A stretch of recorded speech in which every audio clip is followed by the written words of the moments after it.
Assalamualaikum warahmatullahi wabarakatuh. Kami dari kelompok 8 Tahsin Al-Quran akan membahas tentang sifat-sifat huruf, yaitu sifat huruf yang memiliki lawan kata. Adapun anggota dari kelompok 8 adalah Amalia Yulianti, Arni Setiawati Winasih, dan Bella Maratus Solihah. Pembahasan yang akan kami bahas adalah sifat-sifat huruf, sifat yang memiliki lawan kata. Subtemanya adalah yang pertama, pengertian dari sifat huruf. Yang kedua, urgensi dan manfaat mempelajari sifat huruf. Yang ketiga, pembagian sifat huruf.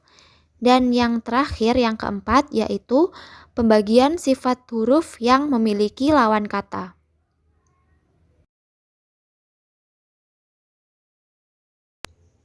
Pembahasan yang pertama yaitu pengertian dari sifat huruf. Jadi pengertian sifat huruf ini secara bahasa adalah keadaan yang menetap pada suatu huruf. Sedangkan pengertian huruf secara istilah adalah keadaan pada suatu huruf ketika huruf tersebut dilafalkan, ketika huruf tersebut keluar dari makhrajnya.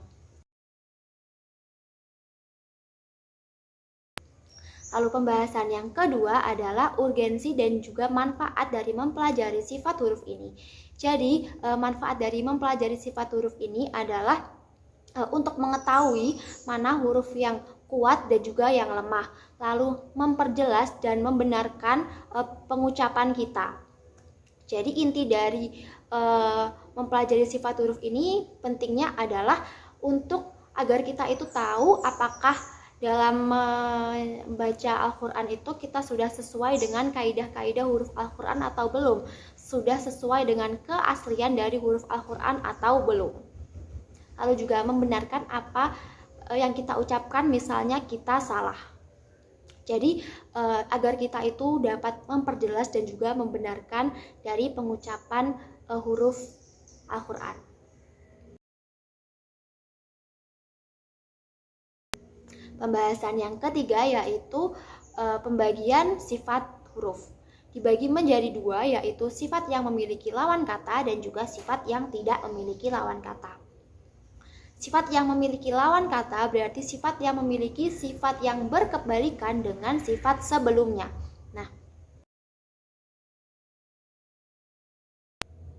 pembahasan yang keempat yaitu sifat huruf yang memiliki lawan kata. Itu ada 5 pasang ya. Yang pertama yaitu jar, lawannya hams.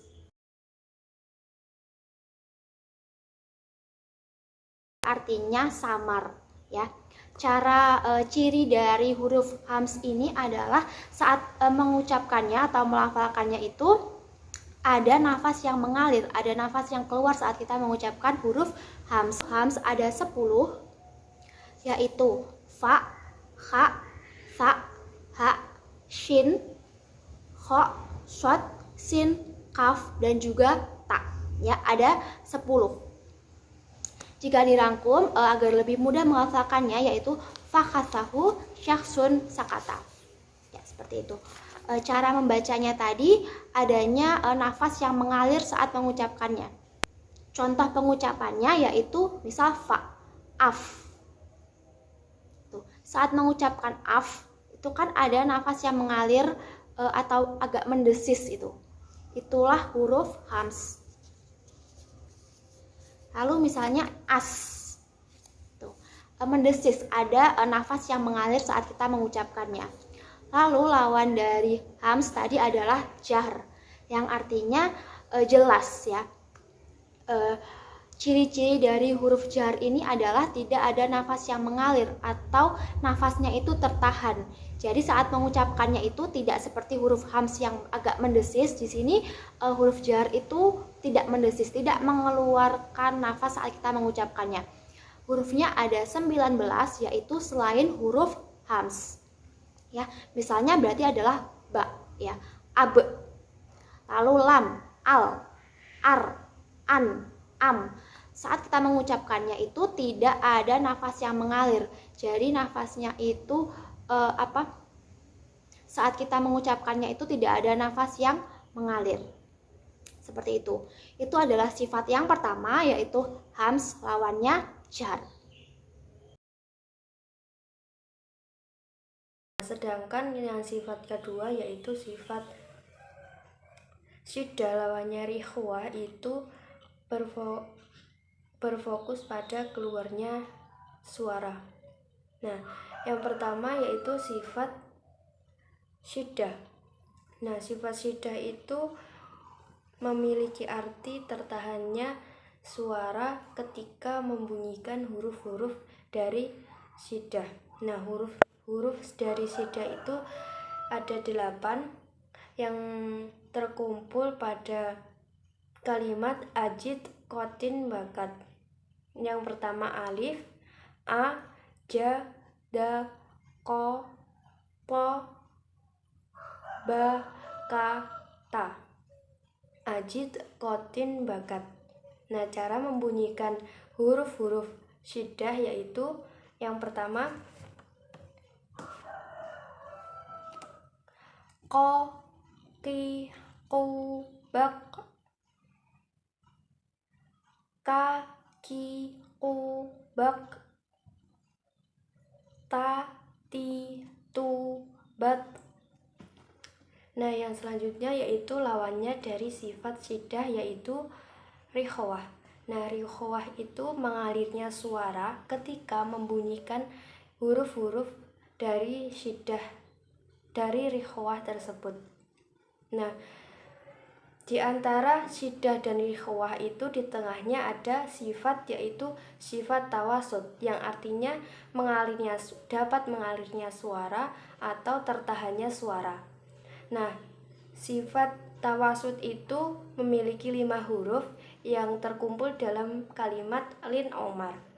La, na, a, ma, dan ro. Lin omar. Nah, dari sifat rikhwah itu terdapat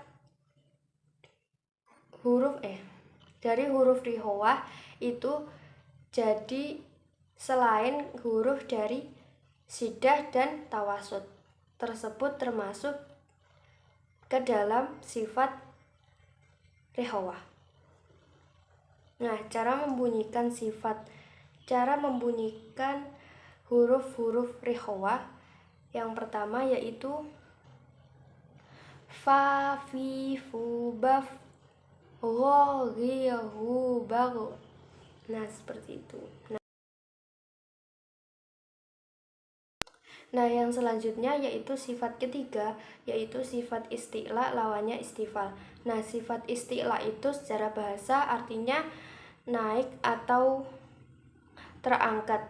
Nah, maksudnya yaitu dengan membunyikan huruf-huruf tertentu dari huruf-huruf isti'la itu mengangkat pangkal lidah ke ujung-ujung langit atas, sehingga suara yang terdengar itu kuat atau tinggi.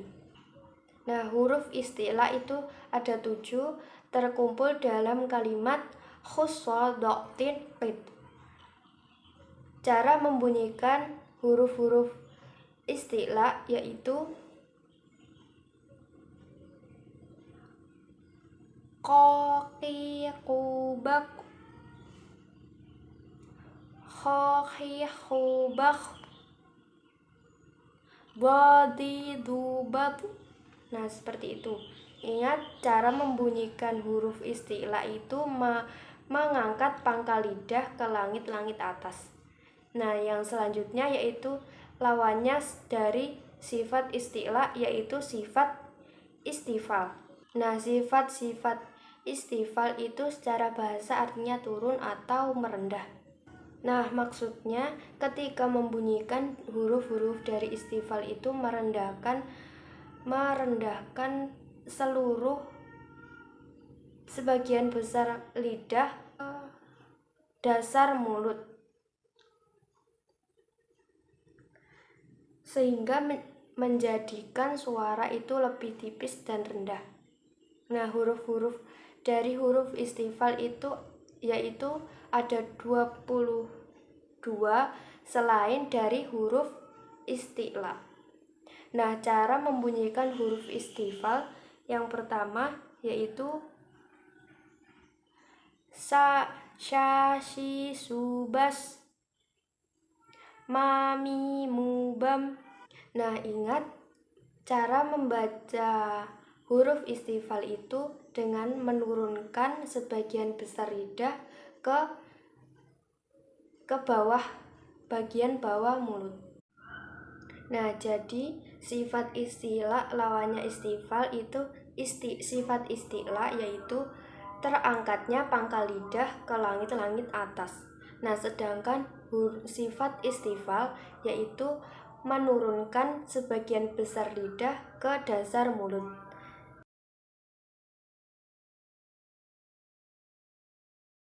Akan menjelaskan tentang itbaq lawannya infitah.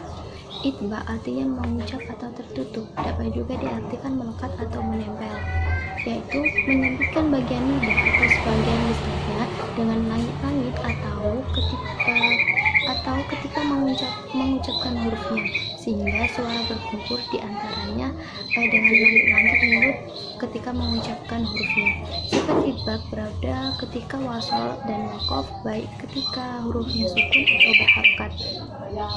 Akan tetapi ketika bertasydid dan sukun, maka sifat ini akan lebih nampak. Huruf-hurufnya terdiri dari 4, yaitu so, do, to, zo. Cara membunyikannya so, si, su, bas, so, do, bidu, bat, do, to, titu, bat, to. Sedangkan lawan itbaq yaitu infitah, artinya terpisah atau terbuka, atau merangga atau menjauhkan antara lidah dengan langit-langit atas ketika mengucapkan hurufnya, sehingga suara tidak terkumpul di antara keduanya. Maksudnya adalah memisahkan dua sisi langit-langit mulut sehingga keluarlah nafas di antara keduanya saat mengucapkan huruf-hurufnya.